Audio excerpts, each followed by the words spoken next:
Got a minute? Yeah. Whoa. What? Got a minute? I do. Do it again. Got a minute? Start again. Got a minute? Whoops. Oh, You got a minute? I do. Great. We're This doing is a so 1 minute well. Wednesday. Yeah, it's a funny one when it was blah, blah, blah, blah. Got a minute? Got a minute? I do. You? Great. Hey, you got a minute? I do. Do you? Yeah, great. Oh, you messed it up on me, and now I gotta do it again. Okay.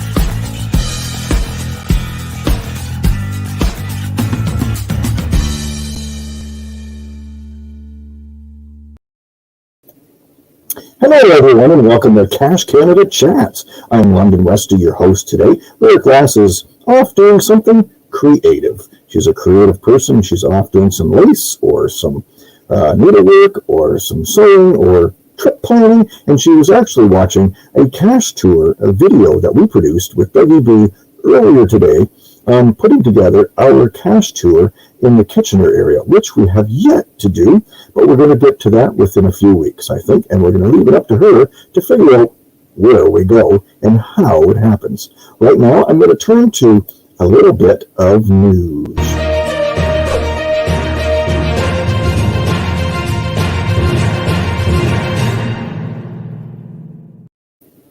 I have got to do something about the volume of that clip. Holy doodle.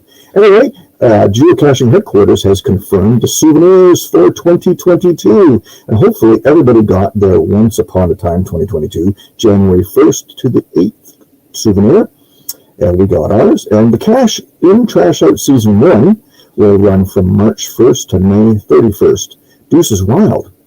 Hey, I think I posted something about that on Cache Canada 2/22/22. I wonder what the souvenir is going to be like. That's pretty cool. I'm looking forward to that.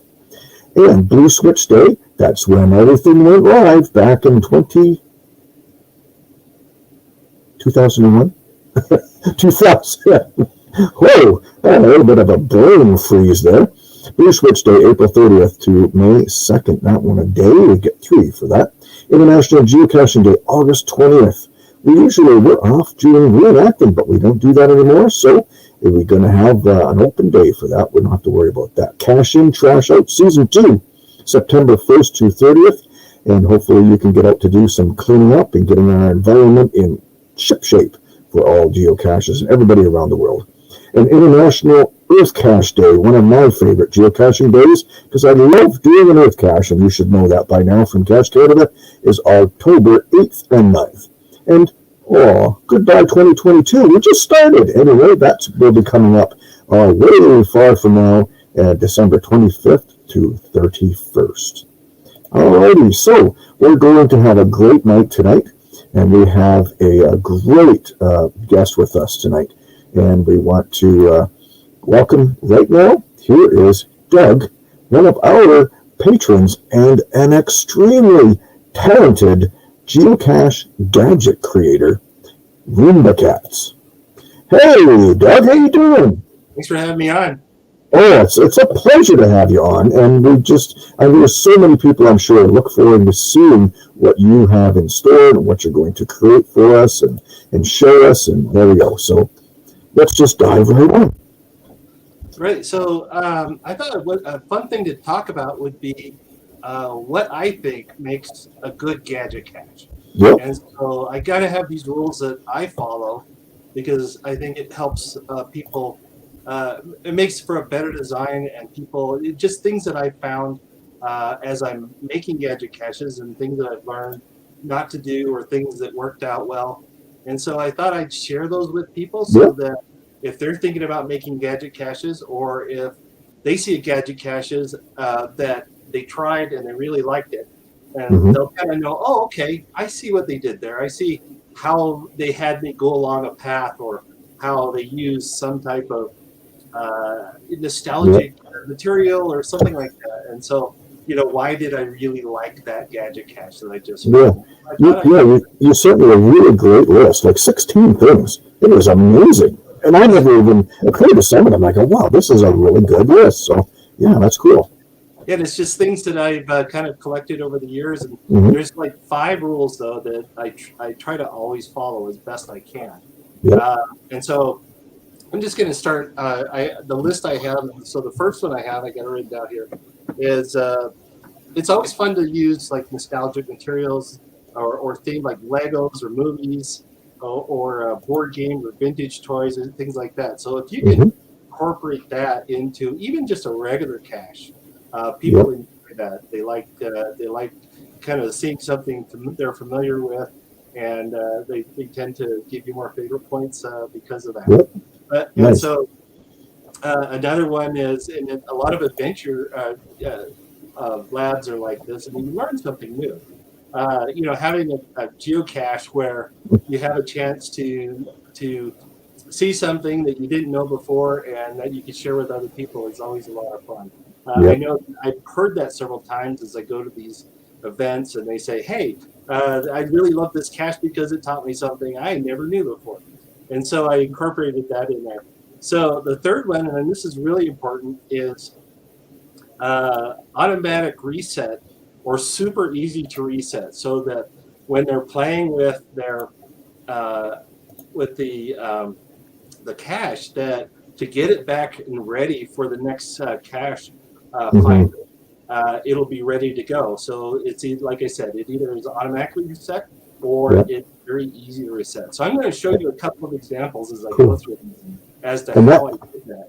And that's important for not only for the geocacher that's going to be coming next, but for the cache owner to be able to maintain this thing and keep it operating, right? Exactly. Yeah, less maintenance. And so one cache that I'm going to be putting out here pretty soon, let's see if I get it. So is basically what it uses. So you got to move these little blocks around. I mean, you get to a certain point, you can actually open it up. So there's a magnet, and that's right here, and you can move these blocks. But in order to look at this, I don't have the magnets in yet, but in order to return this back to the original and get that magnet back in there, you have to return all the blocks back to where they were. And so in order to do, like I said, so this automatically kind of helps reset the cache automatically by placing that back in the original spot that it was. So when you take that out, these different blocks move, and eventually you can open up this cache. And it's going to be a lot of fun. So that's one example. And I've seen a few like that where it is hard to reset, and if the person didn't get it right, the next person doesn't have that same experience. Right. Yeah, exactly. Yeah. And sometimes they'll even lock up the game so that they can't get back into it. So I created like a moving block puzzle where you had, in order to get something out. The problem is, so my first attempt, everybody had to keep resetting it, and I never really did a very good job. And so the thing I learned is, how can I make them automatically reset it? So this is one of the solutions I came up with. So this is a cache that's currently out there. It's called Unblock Me, and you have to get this little, there it is, there's a blue and green block from one end to the next. And so what happens is, on the back side of that block, you can see through a little window here a number that's placed, this number that's written on the back of the block. So in order, you'll need 2 combination numbers, one for a lock here and one for a lock there. So you have to get it to both sides. And so you use a magnet, which is right here. It's just kind of tied into it like that. And wow, that is elaborate. To do what you do. But what happens, what I'm really happy about this is, you have to, in order to move the blocks, I'm sorry that's so blurry, I think it's my filter. In order to move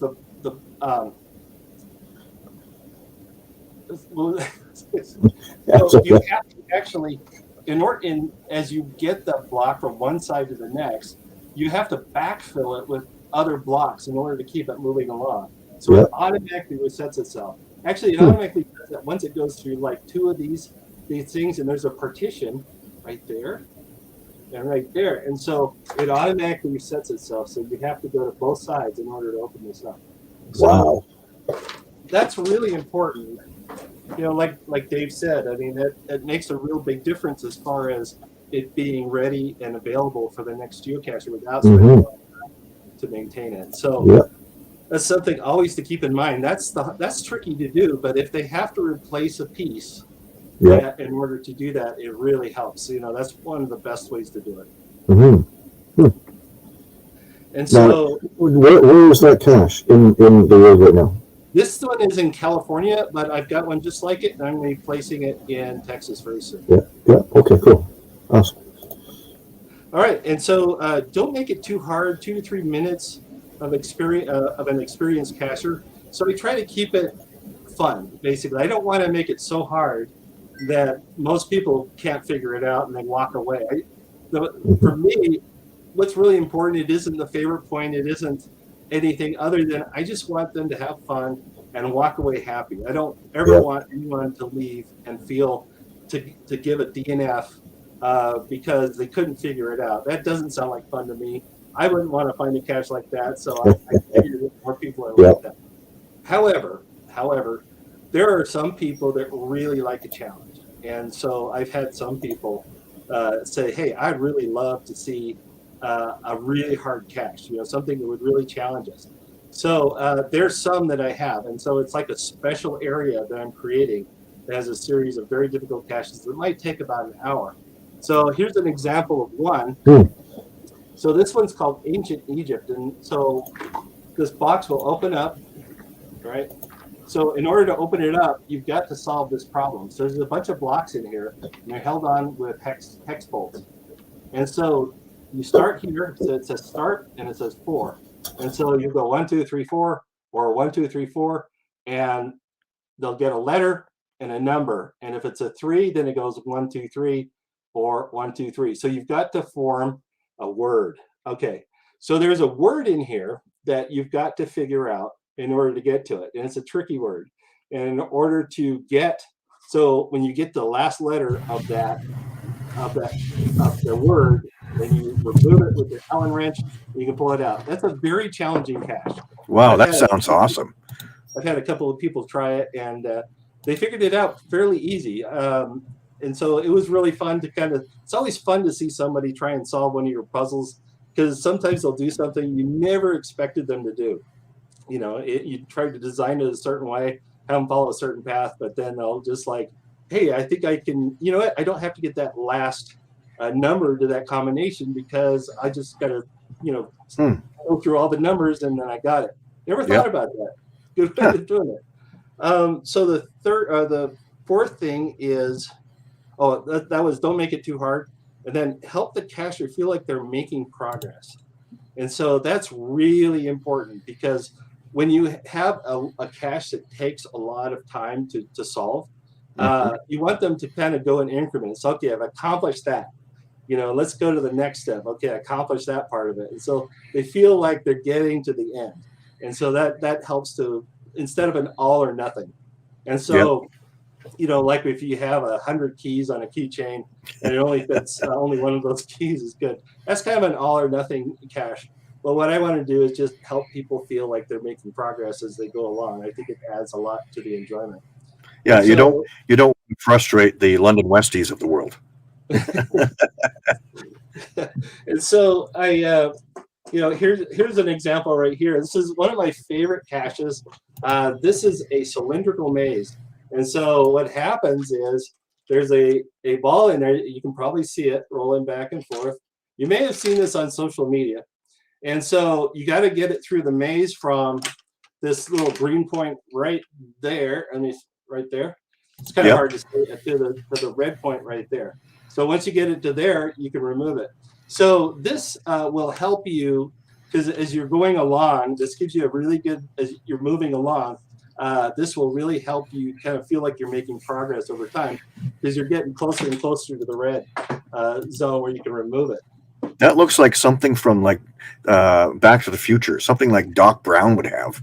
Yeah, I don't know where I got the idea where I made the ball is instead of like a maze where you got to tilt it up and down, left and right. Yeah. You have to move this little cage in order to get it around. It just kind of came to me one day. And how does that survive out in the wild? Do you have it in a cage? This is about 6 years old. I just retrieved this about a month ago because of rain, and it's a little sensitive to rain, and so I have it under a big fake rock, and it's been out there a long time, lots of finds, and so I'm going to make another one. I already have another one, but I'm going to take that to Texas as well. Nice. And so, like I said, if they feel like if there's stages, they feel like they're going to they're getting somewhere eventually, especially if they're very discrete stages. And so another one is make it colorful and visually appealing. And so a lot of my caches they have the very standard colors of geocaching, the green, orange, yellow, and blue. And so that makes it really easy to figure out what to paint. Another one is, all these sparkly gears that I have on this cache. This is one that's out right now. This is just a duplicate. I have duplicates of most everything I have. And so this is called, Sherlock Holmes Mystery. And so you have to stack these blocks on these colorful pegs, or these cylinders.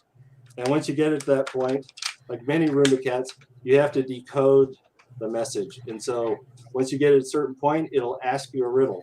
And if you know the answer to that riddle and you know Sherlock Holmes, you'll probably get it right away, or you can look it up on the internet. Nice. So visually appealing. I mean, I originally started out with just a black box and these little pegs and these little discs that fit on here. There's 8 of them. And so I thought, it's not really Victorian enough, so I decided to steampunk it up a little bit to make it a little more fun, with these little windows and gears and stuff. Yes, very, very steampunky. Yeah, and my sound apparently wasn't very good, but my sound is much better because I just remembered to turn my main microphone on. So we're all good now. There we go. And it's another one it's really, it's just 2 colors or 3 colors, 4 colors, black, but it's a lot of fun. This is one that's going to be in a birdhouse. The original one that I have here in California, or not here, or over in California, is about twice this size. This will fit in a birdhouse quite easily. And so you've got to basically move these on the top and make a 9-word sentence out of it. And once you figure that out, you can open the lock. Don't have a lock on there right now, but so very, very pretty, very colorful. Wow. Yeah, some very neat caches there. That's a lot of work. This is actually just a small portion of them. And I like caches that make you laugh. I have a cache that I thought was a really great idea. There was a competition for making a cache for the Kern County. And what they wanted to do was a COVID-related cache. And so I thought, okay, what in the world could I do for that? And so basically, when you open up this cache, you have to find Waldo. It's Where's Waldo 2020. And Waldo is all by himself on the beach. He's very easy to find. You put the magnet on it, and you can open the cache because it's 2020 and there's nobody on the beach. So it's like a great idea at the time. Didn't not that many favorite points. So as far as what else is funny, I recently posted a cache, 2 of them in Texas, and one's north, one's south. They're about 80 miles apart, and I didn't expect this kind of a reaction. So this is a cache. It's attached to a telephone pole. It's pretty simple. It's just a gray tube. But there's a very large bison tube in there, and you have to get it out. Now, the tool is already provided, and the tool is this. Basically a chain of hot dogs, right? Right. And so, hot dog. And so this one, they're just wooden dowels with a rope through them, and so I just thought, hey, why not? And what I'm going to do is put this end about 6 inches from the ground. So the only thing you can get in there to raise that bison tube up is, the segmented chain of hot dogs. And so people figure it out right away. Yeah. I have a lot of favorite points on this. I wasn't expecting that. I thought it would just be kind of silly. And, it goes to show you, just you never know what's going to be everybody's favorite. Yeah.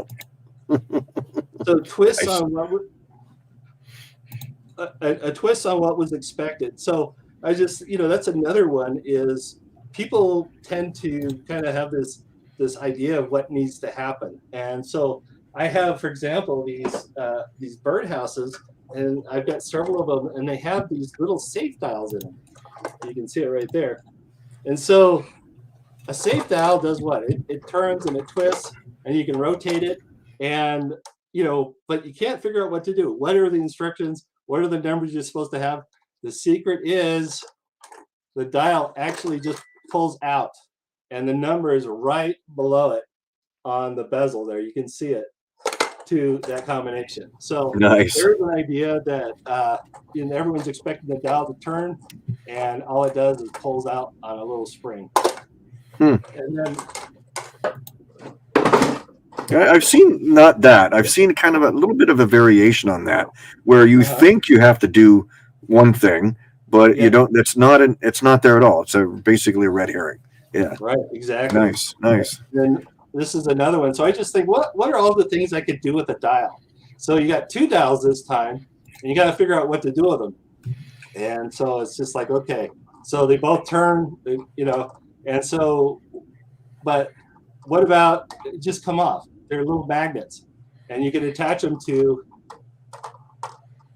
the spots here, and you can open up your cache because there's little child locks on there.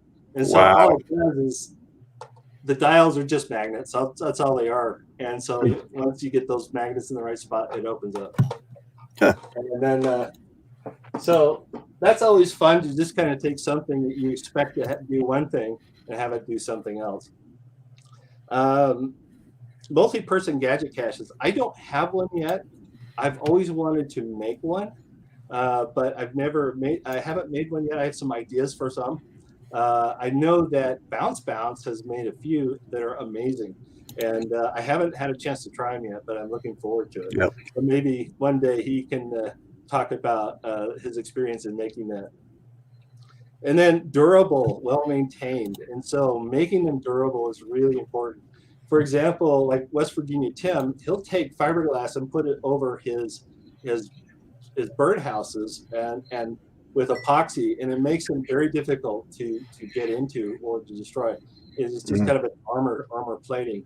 For me, a lot of my caches get hidden under fake rocks because in California, I lived in the desert, and there really wasn't the line of sight was very far. You could see a couple of miles in any direction. So hiding things in trees and that kind of thing would be really obvious. So I had to figure out how to hide things better and have them look like they belong. So for me, I do have some caches that are very difficult to get into. Most of them are posts. Some of them are metal, but I found that concealment is king. And so if you do have it exposed, you definitely have to make it difficult to get into or make it look like it belongs there already. That really helps. Neil Moore wants to know, do you lay awake at night thinking of these things? I do. I have a book. I have a book of about, it's got probably 150 gadget cache ideas in it. Nice. But I think I've only built like 50 of the ones that I've had in the book. And so it's just something that I do a lot. So where I work in aerospace, and it's all statistics and probability for me. And I don't really, it's not that I like it that much. I'm just good at it. And so I got to build something with my hands or I'll go crazy, kind of thing. And so this is really a good outlet for me because there's a lot of creativity to it, and I can share it with other people. And that's the one thing I really enjoy is just having that ability to make somebody's day a little better. And so that means a lot to me. And a question there, you said a book. Did you write a book? Or No, you just have a book? It's a book of drawings. Oh, okay. that All I right. made. So just kind of, so I'll forget in the morning if I say, oh, I'll remember that. And so Yeah. I'll draw it out, and sometimes it'll evolve. Sometimes it'll sit there and marinate for a while. Eventually, I'll come up with something. Like for example, this one with the Yeah. ancient Egypt one. I actually came up with 4 different words you could find in here. One of them being pit of souls, the other one being pharaoh, and 2 others. And Mm. so that would make this really hard, but that's one of those things where you lay awake at night and think, I wonder how many other words I could do. I Huh. think that would make it too hard, so I'm not going to do that. Have you ever thought of writing a book? I have. I would love to put everything I have and with dimensions and everything and sharing it with whoever wants it. Yeah. So the thing is, I want if you like one of my geocaches and you want to create one yourself, Yeah. do it. You don't have to ask permission. I've got some geocaches that I've seen 10 copies of throughout the Mhm. world on social media. And it Yeah. always just warms my heart to see that. I always love Nice. that. And Yeah, so, well, West Virginia Tim says the same thing. You know, yeah, like, and then he'll that's put it where I out. got it from. Yeah, and then he'll show it in his own videos. Then he says, "Hey, copy it. Go right ahead." You know, Yeah. that's awesome. Yeah, you're gonna You, have to you give should credit. you should consider writing a book with either Behind the Cache or Yeah. not Groundspeak, Geocache Talk. What's his not Gary? Gary, he's Yeah, written a yeah. book, and also just the cache, not just challenge caches, but gadget caches. That'd be awesome. You could team up with those guys. Yeah, it would be really fun. I think I have a lot of original ideas. Yeah. One of the things that as you're coming up, if you want to be a gadget cacher, one of the most important things to do is just take a gadget cache you really like, and I think I'm paraphrasing West Virginia Tim, and make your own. And it's one of the best ways to find out what works and what doesn't, or what makes a good gadget cache and what doesn't. I mean, I started out with pulling the pin out of the birdhouse Mhm. and raising a little floating thing inside a tube and those things, which was really a lot of fun. And that eventually evolved into some very original ideas and things that I can share with other people. And so it's a great way to become a gadget cacher. Just copy what somebody else is doing. Yeah. Talk to Memphis Mafia. I think that's what I was trying to say. And he wrote his Gadget Caches book. Maybe pick his brain, because I'm sure everybody would say, "Yeah, I'd buy it. Absolutely." It could become something you'd look forward to. So some of the gadget cachers we had a discussion about sharing some of our designs that we haven't created yet, an actual gadget cache, and then have that circulate amongst us so that we can kind of give feedback and that kind of thing. So that's one of the nice things is the gadget cachers out there. There's so many of them. They're so good at it. It's a great community. We're always sharing ideas and stuff like that on Facebook, and it's really a great way to learn new ideas, see ways people have done the same thing you're trying to do, or have done it more simply. So you communicate with Bounce and West Virginia Tim and Trike Ashers? Absolutely. Yeah. Yes, Nice. absolutely. Nice. That's pretty Even cool. if it's just an idea, I'll draw it out and share it online. Yeah. Cool. Very nice. And so holiday themed gadget caches are really great.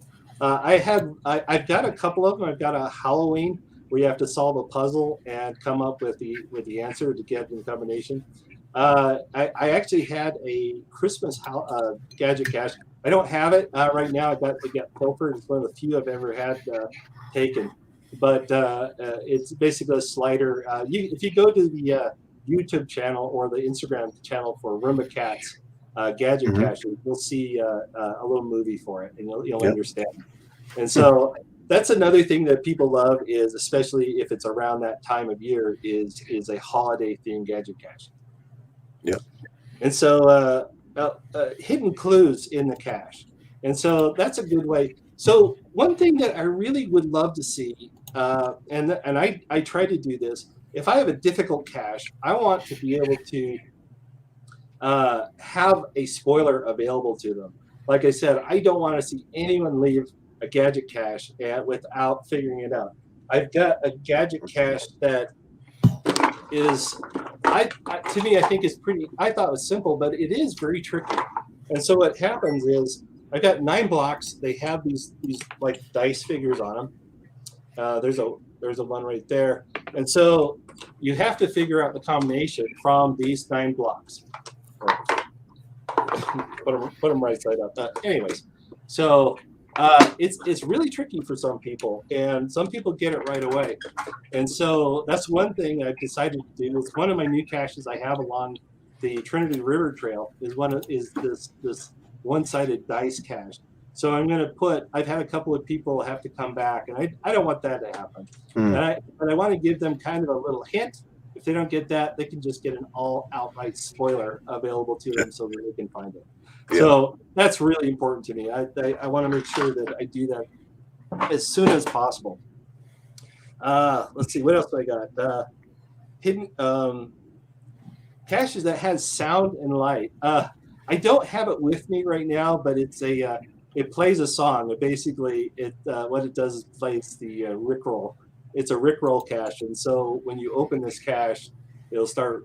Once you go through a maze, I've actually shown this on Gadget Caching, and once you go through a maze, you can get it start. You open up the door, and of course, it plays. The Rick Astley Rickroll song, and the log is actually hidden inside the magnet you used to get the ball through the maze. Oh, neat. So that was a lot of fun to make, and so I wish I had it with me. It's out there already. And so lights and sound always add a lot. Bounce, the master of that. He's done such great work at that. Me, I'm just trying to figure out how to maintain batteries and all that stuff under temperatures and wet conditions and stuff like that. So eventually I'll get into that. Yeah, we had one that we tried to find, and you had to heat the sensor up in order to open it up. And we couldn't get it hot enough. Like, we didn't have a lighter. And so we were rubbing and rubbing and rubbing. I don't know what, we had something else, but we just couldn't get it hot enough. So it's on our return to-do list because we're going to get in this thing. Yeah. Right. So another one is a tot that most people would have, whether it be coins or it could be your keys or, anything that somebody would normally have. I would that's about the only thing I would ever do as far as requiring, because I've been to caches and gadget caches where I need a magnet or I need something special or a 9-volt battery. What as far as if I'm making a cache, I want to make sure that when they get there, there's a very good chance that they have what they need to get into it, or I'll provide it for them. And then finally is a hidden in plain sight cache. And so hidden in plain sight, I think those are some of my favorite and most creative caches. For example, I have a cache here. This looks like a water main. You can see it right there. But it actually opens up and you can actually get your cache out of there. So this is a cache I've had out for some time. And it just looks like that. It looks like there's bolts that go all the way through it. It's just resin cast plastic. I made a mold and put it on top of a piece of PVC. And it operates very simply. It just kind of rotates on one of the bolts, and you can get your cache out of there. And so I have a bunch of other caches where it's a facade, where there's a piece of sheet metal that's bent up that looks just like what's already there.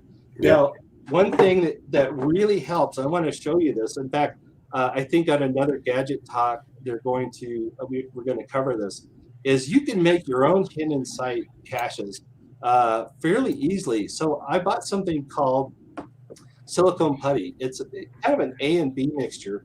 I just got it off Amazon, and you mix it together, and it's like silly putty. It's silicone based, and so on these caches where I have all of these dials on there, like people keep asking me, where'd you get all the dials?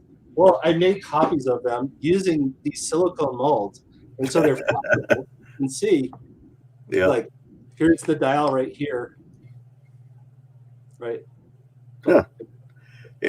Yeah, Bounce says you're the mold master. And it's really a good way to do something. I could probably fit it in here, but anyway, so they're flexible. Nothing sticks to them because they're silicone. Yeah. And it's really easy to make something. So, for example, if you have a wrought iron fence that has ornaments on it, ornamental wrought iron fence, you can go there and take a mold of one of the things, just mix the mix the silicone putty together, put it around the part, pull it off, and you can make an exact replica of it. And so that's a really good way to make hidden site caches that really blend in. Nobody's familiar. Nobody knows any better, and that's a good way to do it. So I'd like to show everybody how to make these really simple molds so that they can make these special nano caches if they want to do that. Even like bubble gum, you can use it for that and make your own. Huh. And so that's about all I got right now as far as my 16 top ideas for what kind of attributes make the best caches. Yeah. And we'll put that in the description for the video, for the show notes for later that people are watching. I'll just list it right in there so they have that. And there's some questions. What did you have the water main attached to?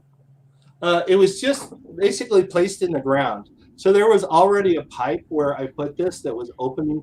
I guess it was used to water a tree that used to be there, but it was just sitting there. And so I just set it in there, and it just sat at ground level about like that. And they could pull it out and open it up as they needed it. And Neil Moore asks, what material do you put in the molds to get the dial? So you can use a bunch of different types of resin. For example, epoxy resin is fairly easy to get your hands on. Typically, I'll use something called polyurethane. It's an A and B mix, and it hardens very quickly. So one of the nice things about making molds and making resin castings out of that is, as opposed to 3D printing, is that you can make something very quickly and make duplicates of that very quickly. For example, if you're doing a cryptex, for example, and you have the same the same wheel on it over and over again, you can make those very quickly. I've got a giant one that's this big, and it went very quickly because most everything is resin cast and a duplicate of something else that's already there. And so it really helps. 3D printing is amazing. I'm definitely going to get into that very soon. But there's also a lot of things that you can do with resin casting, and it can be very quick and very easy to do. Now, a question, I'll pull it up in a sec. I think a lot of people have seen this on Facebook or Instagram or your page.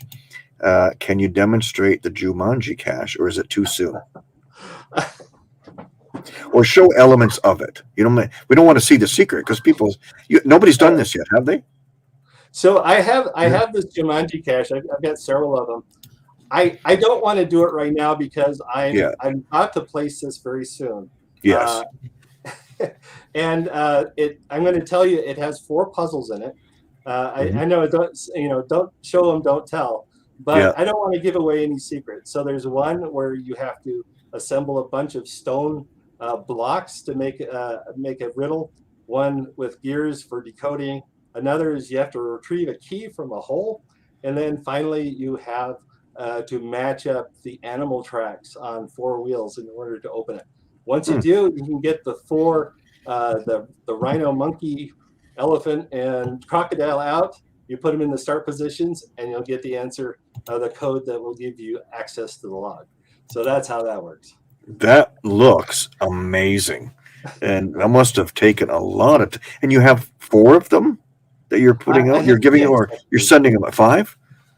I've got 6 of them. I'm actually going to give 4 of them away as gifts. You're going to get one for putting me on here. Oh my gosh! Woo! Ontario, get ready. And then I've got Derek bounce from behind the cache, bounce, and one for the geocaching blogger. Nice. So they're all ready to go.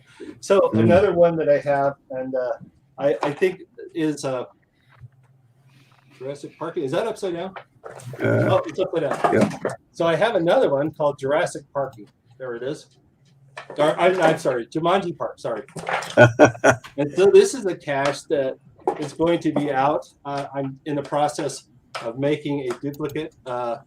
Is it? I can figure out which way. So this is based on the. Wow. If I can open it up without spilling everything out. So I'm really getting into making these monumental caches, and so what you have to do to solve this one is the first one. There it is. There's dino DNA in this one, if you remember, and then there's slides in there. You have to match the dino DNA. So.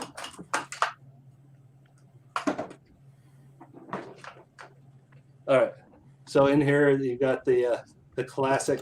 So if you remember, so you've got to match these little vials, and there's little stripes on there, with the DNA slides to figure out which dinosaur belongs to which one in order to get through stage 1.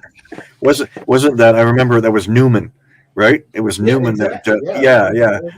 Newman from Jerry Seinfeld had the next one. You have to get through the electric fence, and in order to do that, you have to get the switches. You have to figure out which switch does which. Get these each to 100 volts, so that you can. Actually, this is for turning on power to the control center. That was it. That was what is next, and then this one is fairly simple. I think most people can actually do this. It's just a bunch of cables in there that you have to follow from A to a number. And so A, B, C, D, and you got to figure out which one goes to which to figure out the number, and you can get into that little box right there.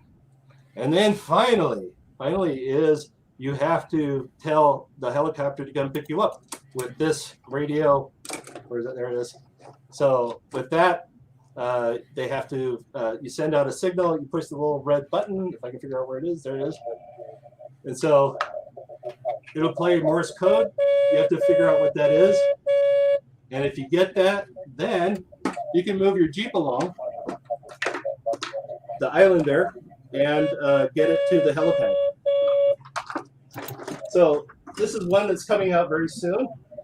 I had a lot of fun making that. Wow. Holy doodle. That's amazing. So I just wanted to do something that, because I'm getting pretty good at going to businesses and libraries and other places and asking them if they would take the cache. And I found if you bring something really nice and say, hey, do you mind if I put this here? They will usually say yes. Yeah. Wow. And so I'm trying to make some fairly epic caches. Yeah, we'll have to scratch our heads to figure out where we're going to put this thing. Oh, maybe our patrons can help us out. Yeah. Awesome. And so, any other questions? Let me see. Says, I think you should do an 80s labyrinth themed cache next. I thought about that. That would be a lot of fun. And I like that you made a suggestion earlier on another show about doing a battleship. And I've been thinking about that. That would be a lot of fun. There's been a battleship series, but that's just different caches with different letters and codes. But yeah, a battleship electronic cache, that'd be cool. Do that. How do you secure your creations to protect from damage and vandalism? And I think you said fake rocks is one. Right. Yeah. Like I said, concealment is king. That's actually going to get you the best survivability is if they don't even know it's there. Yeah. And so I've actually had fake rocks that have been run over by off-roader, and it squashed the rock, but it was still there when I got there. It was actually this one right here. Yeah. I went out there, and the rock was basically in pieces, and it was still there. Nobody noticed. And you create your own rocks? I do. Yeah. And so I make a silicone mold a latex mold. I just take latex. It's like consistency of like pancake batter, I guess. And you put it onto a rock and just let it dry out. And then I use that to just take pancakes of concrete and put it in there, and it creates a rock. And it's a very convincing rock. I have probably about 8 different sizes. I got from really small to freaking huge, right? So I can place a lot of things out with really good concealment. As well, I've got 2 different sizes of tree stumps that are made out of concrete that I cast out of with a tube down the middle or a box in the middle or something like that. So it just sits there. Nobody notices it unless you're actually looking for it. Yeah. Right. So that really helps. Nice. Do these get placed way out in the boonies, or in public, or indoors? I've got, for example, the tree stump one is out in public. It's very. I actually had some damage to it, and I think it's just during a freeze, some water got underneath the inside and it kind of cracked it. So I've got it right now, and I'm repairing it. It's in Solvang, California, and so I'm going to replace that really soon here.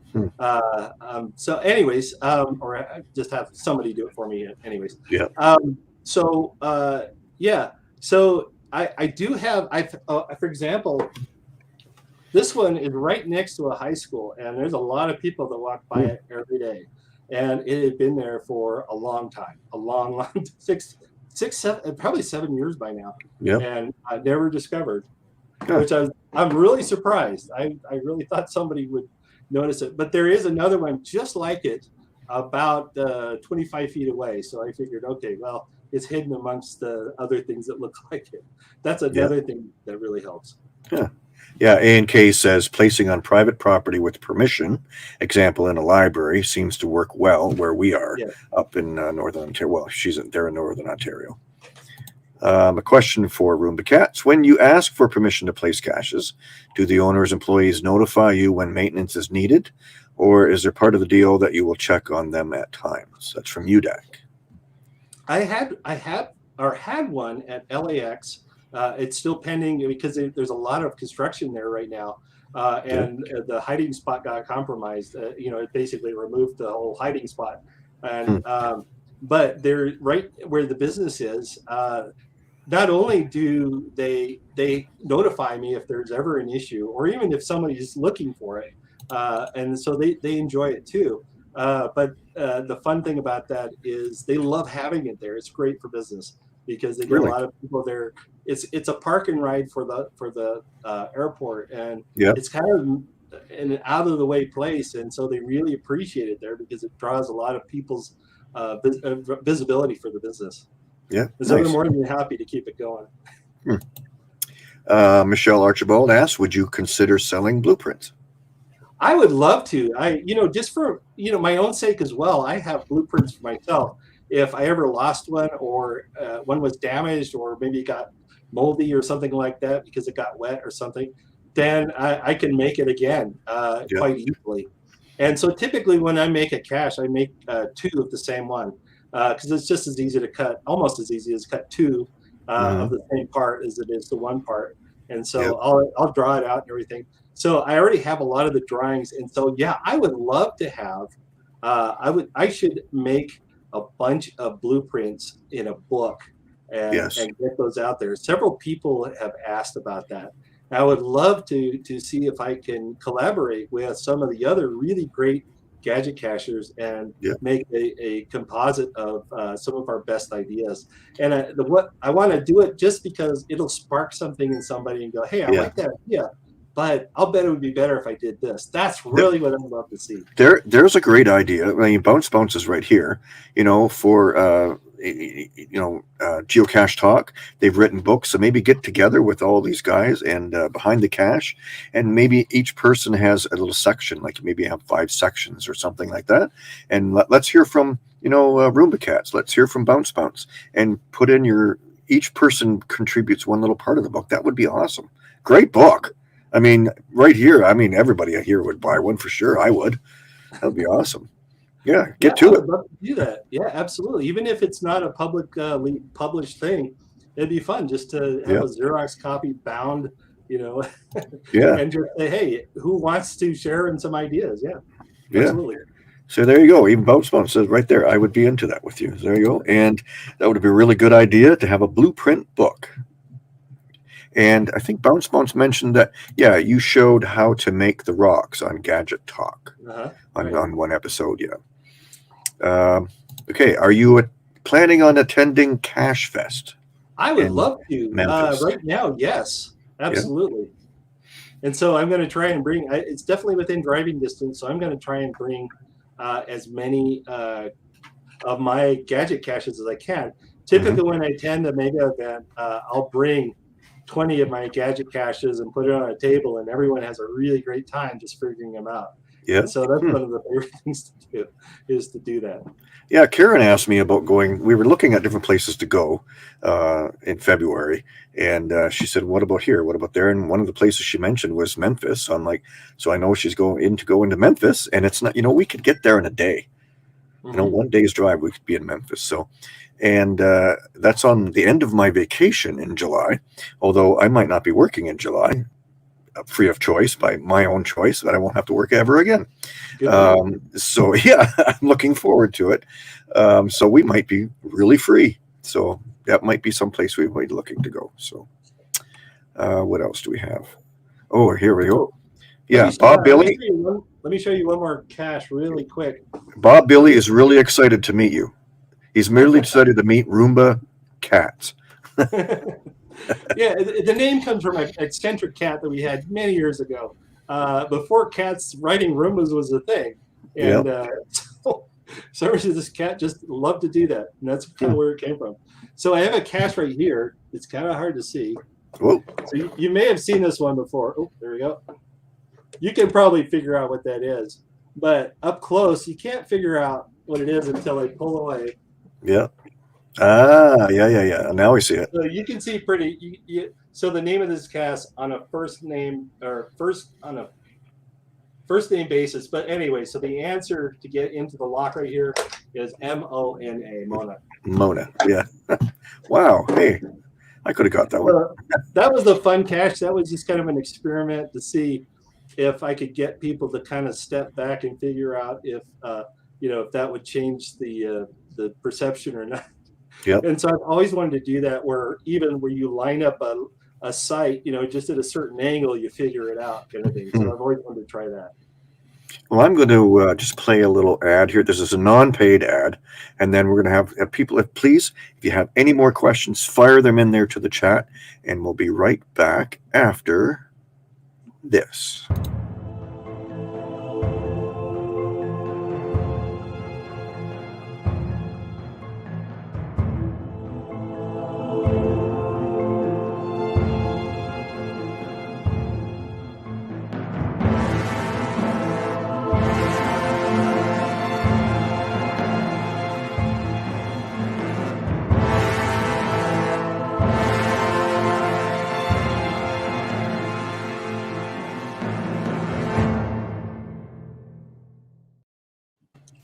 And that was an unpaid ad from our friends over there at Project GC. All kinds of cool stuff that you can get and information to make your game even better. Here we go. How did Roombacats hear about geocaching? How long have you been a geocacher, and how did you hear about it? I started in 2004. My brother worked in search and rescue and had a really great GPS. And so I was living in Seattle at the time, and this is just after most of the caches were still in the Northwest area. And so he took me out geocaching, and at that time it was mostly ammo cans, and occasionally you'll see a film canister kind of thing. But that was my first exposure. But it wasn't until a few years later where I started finding gadget caches. Oh, and I saw West Virginia Tim stuff, and I saw some other things as they became more online. And I thought, hey, I'd love to do that. That would be a lot of fun. I thought that would be great to share in. I could it would be a great outlet for me, because I try to be as creative and kind of this art and engineering mix kind of thing. And so that's kind of how it got into it. And I really started doing it heavy in about 2002. My first gadget caches, Yeah. So so you started in 2004. Oh, I'm sorry, 2000. What am I thinking? Yeah, 2012. 2012, yeah. Okay, so that's when you started really heavy into gadget caches. Right. Yeah, and that just, you've seen so many, and then you just realized, I have to do this. It's something I got to do. Yeah.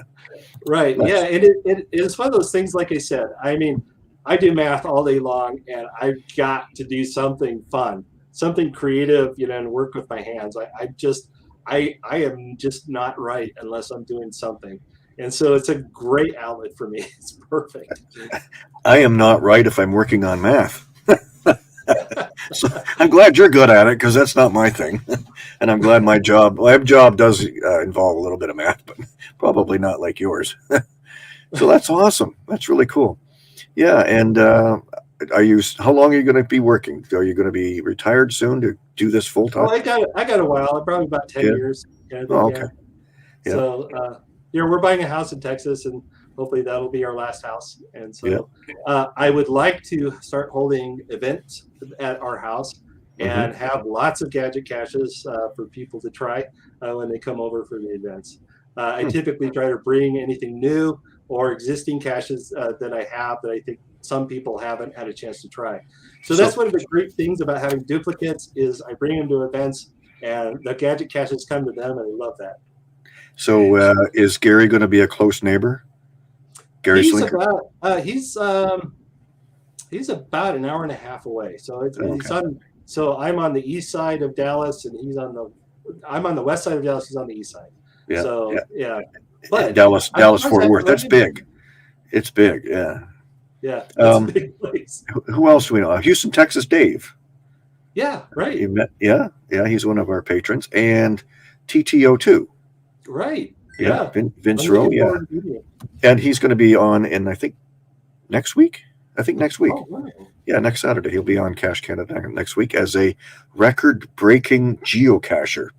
Surprise that he has in store for us. And we have in store for him some very, very tough questions.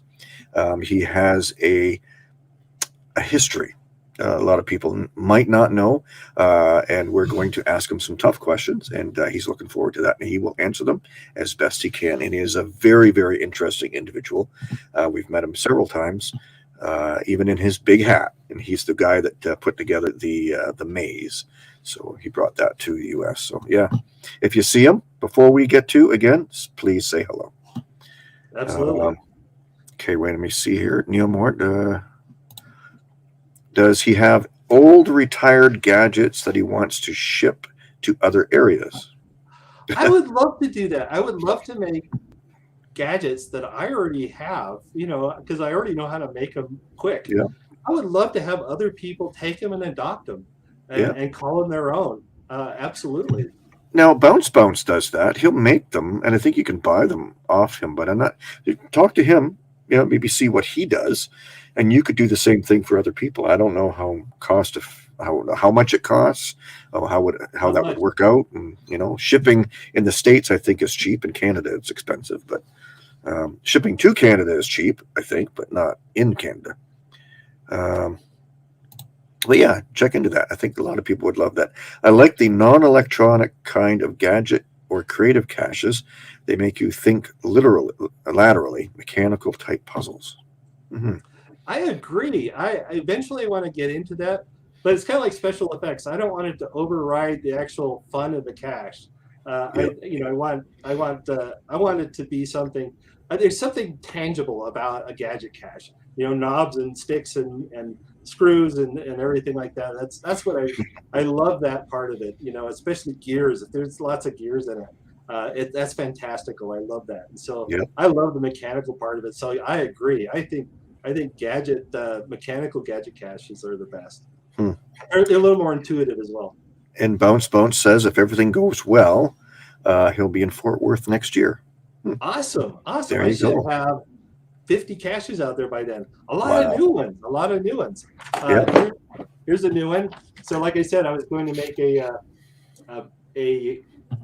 it is. So this is called so basically you have to replace all of these, all the colored ones, the black ones permanent. It's pretty tough. It's a tough one, but that's going to go into my specialty grouping of very difficult caches. I've got a pirate's treasure chest with 7 different steps to it. Each of them are different, and each of them are very challenging. So, oh, wow. That's something Karen would really look forward to. She is the intuitive puzzle solver in our team. It's not me. I think I'm going to definitely have to put some spoilers out there close by. So Yep. typically what I'll do is I'll put a fake rock with a note inside it, and it's like, go 20 feet due north and look for a rock. Yep. And so I want them to find it without too much trouble, but not make it too easy for them. So chronically tired mom says, yes, ship out some of your old caches to Wisconsin. And A&K in Ontario says, open a gadget store. There you go. Or Bounce's suggestion, a cache exchange program. There you go. I am totally on board with that. I mean, there are Yep. so many amazing designers, and I would love to do that. To me, they're just, I don't feel like maybe I'm as worthy as some of Bounce's caches. But I would love to do that. I 2 for 1. I think you have his praises. I think he looks to you as a grand master. Yeah. He's such a great guy. And Ouse Fox down in Australia says a few caches could enjoy some Ousey sun. That's awesome. Yeah, he's one of our favorite viewers way down on the other side of the world. And it's apparently there, it's sunny in the afternoon right now. And it's, I don't know, is it cold there in Texas right now? Or what's it like in Texas now? It's pretty good. It's nights get pretty cool. The days are pretty nice. Yeah. It was minus 14 degrees today, and that I looked it up. That was 6.8 degrees Fahrenheit. So it was a tad chilly geocaching today, and we found 48. I think we did 48 geocaches, but that was a puzzle cache power trail. So it was a lot of park and grabs, and we were leapfrogging with other people. So every gadgeteer has their own niche, and everyone is fun. I agree. It's really interesting because mine are usually boxes and physical puzzles. Not so many gadgets, but it's more just assemble it and figure out what he's trying to say. Yeah, it's really interesting to see these different characters that come out from different gadget cachers. It's really fun to. Have you watched obviously the geocaching vloggers videos on North Dakota or South Dakota? Gadget Tricashers and Geocaching with Hailmeister is showing them now too. Have you watched those to see their ideas? Absolutely, of course. I've seen them many times. That guy functions on a totally different level. That guy will take anything out of the thrift store and make an amazing gadget cache out of it. I don't know how he does it. I don't think out of the box as well as he does. I wish I did. I'm amazed at the things that they're showing, both Jason and Joshua. The things that they're showing as a gadget cache from Tricashers, that they survive in that minus whatever it is, 30 Fahrenheit winters there. You know, they get worse weather there than we do. Yeah, I know that is amazing to me. That's one of the reasons I've tried to stay away from the electronic part of it. Is just because sometimes we'll have some very hot summers here here and there, and I'm afraid my batteries will explode or something. But I eventually got to jump into the pool eventually. Yeah. So that's in Gilby, North Dakota, and his name is Tricashus. Right. Yes. So yes. I know the I know him well. I've had some good conversations with him. Awesome. It's neat with all these different videos that we're seeing now with Joshua and Jason, and knowing you and seeing you on the different videos, because we did see you on Geocache Talk with the gadget caches, and to get to know all these different people a little bit better. And we've met West Virginia Tim a few times. It's so cool. I wish I was that creative, or I wish I had the time. I'm going to have the time. So I just have to get a little bit more creative, because every place can use more of what you guys are doing. Yeah, for sure. Well, I'm very fortunate because I can take ideas I've already got that I had in California and move them to Texas. And so brand new things for them, kind of the same for me. And so it's really great to start fresh with something old and, as I go and try to come up with some new stuff for that area. So what's going to happen with your geocaches in California? I'm just leaving them there until something happens to them. They've survived years on their own without any issues, and I'm really surprised. They're just kind of out in the desert under fake rocks, and we've had some really wet weather from time to time, and I've had to rescue them. But as a whole, they've survived amazingly. I don't want to tempt fate by saying, they'll be there for a long time to come. But I've got duplicates of all of them, sometimes triplicates, and so I'm just making new ones. So I'll have another duplicate in case anything gets injured, or if something happens to them or anything like that, I can replace them very quickly. And so that's important to me. And West Virginia Tim does the same thing. He'll bring them in, and he'll have him in his studio. He'll do a video about it, saying, "I'm just refurbishing this one, repainting it, and getting it back out there." Yeah. So Janet she's one of our patrons, and she said in Ontario we need those types of caches, and we have, I think it's probably more areas that I know of, but there's two main areas. One is the geocaching capital of Canada, which is about an hour and a half northeast of Toronto, and there's 150 somewhat gadget caches in that area, and they are very, very fun. They're simple but fun. And one of our people on right now, A&K, they do some gadget caches as well, and we've done some videos, some 1 minute Wednesdays. The one with a fire truck was one, and Orono, Ontario, which is east of Toronto, about a half an hour, maybe 40 minutes. You basically take all the T's out of Toronto and you got Orono. There's about 25 to 30 gadget caches within a forested area, so if anybody's up in that area, check those out. Geocaching capital of Canada, A&K up in Bracebridge, and they're going to correct me because I know I got that wrong, but it's in the Gravenhurst area and just east of Toronto, so check those out. What's the question? Who Carnegie's the log sheet? Oh, who takes care of it? So what happens if the log sheet is full and you leave it in California? I usually get just from like Dollar General or something, I'll get a really thick logbook. So there's some I've never had to change out, even though they've had lots of visits. And so I've asked a couple of people around here, around Palmdale, and they agreed to help out if I needed. Yeah, you've probably got a lot of friends. Palmdale has the most amazing geocaching group. They're just so avid. I mean, they are die-hard geocachers. They're amazing. Were you near Scott from Ojai? Yes. We've met several times. He's just the greatest guy. He's a nice guy. Yeah, he's wonderful. Yeah, and we're having him on as a guest in February. Yeah, I think February 19th. I think if that's a Saturday, he's going to be talking about the video that he just put out, which was an awesome video about trying to do an adventure lab where you have absolutely no signal, and it can be done. And he's just going to explain that a little bit more in a live video, and we encourage people to watch that video. We did post it on Cache Canada, and we have done what he has suggested, and it works out very well.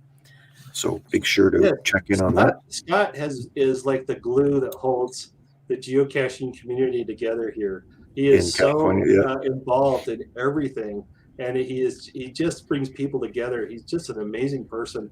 It's so wonderful to have Scott available to the Los Angeles group and other areas. Where was it? Yeah. I think BK 649 and BK 73 are heading to Orono tomorrow. So there you go. That's a good area to go to. We did a few videos on some of their caches there, and there was one there that you needed at least 3 people to do. It said something about batteries. And you didn't need any batteries. That was a red herring. The batteries meant nothing. Anyway, it was a great cache, and it took us quite a while to get into that thing. How difficult is it to find locations for your caches? When I was in California, it was pretty easy because there's an area called the Puzzle Playground. It's by a rock quarry, and it's public land, and I just put them there. And so I call it the Puzzle Playground because every 528 feet, there's a gadget cache. And so you can spend the entire day and make it through about half of them. There's about 40 of them in that spot. I've shown you a few of them. Yeah. And I've got them spread out in the Palmdale, Lancaster area as far as other ones that aren't there. But I try to centralize, put them all in one location if I can, because I Yeah. want people to just be able to walk from Gadget Cache to Gadget Cache. Nice. Very cool. Yeah. So we just want to say, I think we've been on here for over an hour. You've shown us some great caches, and I think people have really enjoyed the show. And Good. thank you so much for coming on. Oh, I really enjoyed it. And I really look forward to us being able to get down to Texas and meeting up with you and going caching with you and finding some of your caches, and maybe someday finding the ones you have in California. So, but I know Texas is absolutely on our list because we have now, with you there, we have even more friends to go and see. Oh yeah, I love it here. It's great. Yeah. So everybody says thank you very much. Here, UDAC says California misses you, Roombacats. I miss UDAC too. She's so awesome. She's running that LA group, and she does an amazing job. Yeah, nice. That would fall apart without her. And Kathy Laurie from Ontario says thank you. And we all thank you very, very much for doing what you're doing for geocaching. Well, it's kind of a bizarre obsession, so it's rather moved beyond hobby. So Yeah. I don't see it stopping anytime soon. It's like therapy. And somebody says, Macro Flow says, hey, Doug, we'll watch the caches in Solvang for you. So there you go. Thank you. You have somebody to look after you. Thank you very much. And UDAC gives you a smile. Aww. And at that, we're going to say good night. Thank you so much for joining us. And stick with me. We'll talk to you after the outro. All right. So thank you so much. Thank you, everybody, for joining us. Thanks, everyone, as Quincy Crypta just said, for joining us here in Cache Canada. I enjoy very much doing these live videos on Saturdays. It gives me something else to do other than going out into the freezing cold. And I enjoy talking to guests like Doug here today. It's so awesome. So thank you, everybody. And we'll see you again next Saturday for another live stream from Cache Canada. And on Wednesday, we have another new 1 Minute Wednesday.